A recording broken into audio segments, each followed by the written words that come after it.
Purgatory on Earth, where the flyers had flapped unevenly in the wind, poorly stapled against the wooden post of a power line. It was an interesting title, not exactly the alluring intro phase most religious recruitment ads used. For what I knew of Purgatory, it wasn't exactly a place most people were itching to get into a hurry. Still, I was curious enough to see what sort of sales pitch this group had prepared, and I had nothing better to do than wait for the bus to take me back home from work. Are you tired of suffering? Are you tired of feeling guilty? Are you sick of having to confess your sins each and every time you stay away from the path? What if you could say goodbye to all of that? What if you could purge your sins and all of those negative feelings for good? We don't mean when you get to heaven. We mean now, today. Cleanse your soul forever by hearing His voice. The choir of heaven will deliver you to peace on earth. Join us. Salvation is waiting.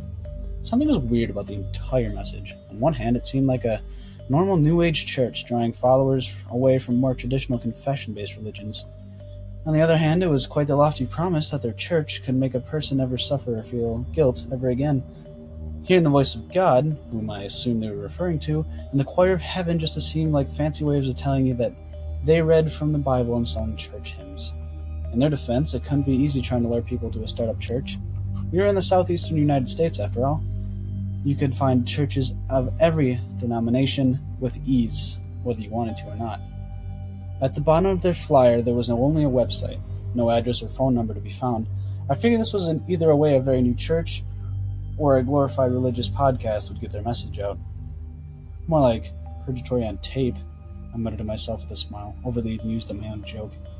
I took a photo of the flyer with my phone and loaded it onto the bus that had finally arrived. A couple weeks had passed before I even thought about that flyer again. It had only been a passing curiosity while I waited for the bus. I wasn't particularly looking for any religion in my life, let alone salvation. I was swiping through my pics in a vain attempt to find a better profile picture when it came to mind again.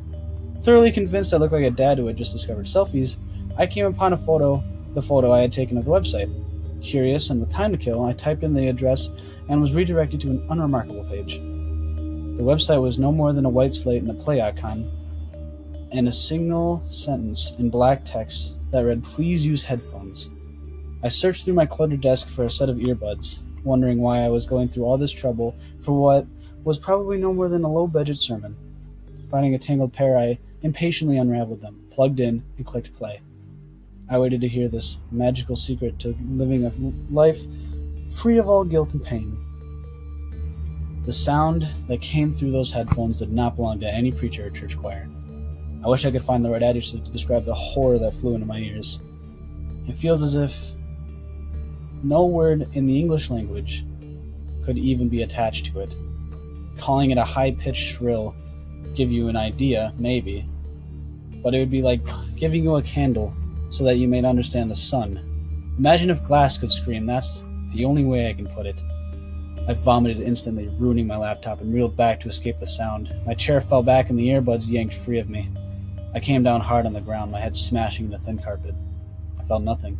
The sound did not stop. I flailed about trying to get to my feet. I could tell I was screaming. I could not hear my own screams, however. I feel them vibrate in my throat. But I knew I was screaming.